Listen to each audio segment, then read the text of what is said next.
Bonjour à tous, ravi de vous retrouver sur France 24. Bienvenue dans ce nouveau journal. Les images pour commencer d'un pays à l'arrêt et encore profondément choqué par les attaques du 7 octobre dernier. Un mois après ces attaques, rien ne semble pouvoir arrêter la guerre entre Israël et le Hamas. Difficile d'établir un bilan de cette guerre qui se poursuit et qui ne montre pour le moment aucune issue. Non, alors aucune issue. On est dans le moment de la guerre, donc évidemment c'est un peu difficile à prévoir.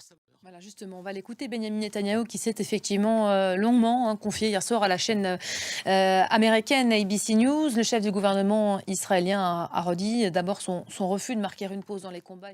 Voilà, Israël responsable de la sécurité dans la bande de Gaza après la guerre. Ça, c'est le propos que tout le monde retient aujourd'hui. Ça reste très flou. Ça reste très flou. Ça reste aussi un peu préoccupant parce que on voit que le Premier ministre israélien, qui est en guerre contre le Hamas, donc, est uniquement dans cette logique sécuritaire.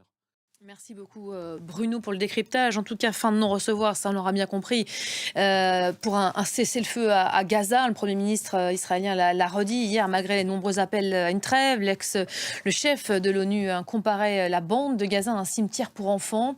Selon le ministère de la Santé du Hamas, je le disais, plus de 10 000 morts sont à déplorer dans l'enclave palestinienne, dont plus de 4 000 enfants. Assiégé, le territoire palestinien est depuis un mois massivement bombardé, sous le coup aussi d'un blocus total, comme nous le rappelle tout de suite Thibaut Franceschette. Et les regards sont également tournés aujourd'hui vers le Nord-Pas-de-Calais en France. Blendec, vous allez le voir, à proximité de Saint-Omer.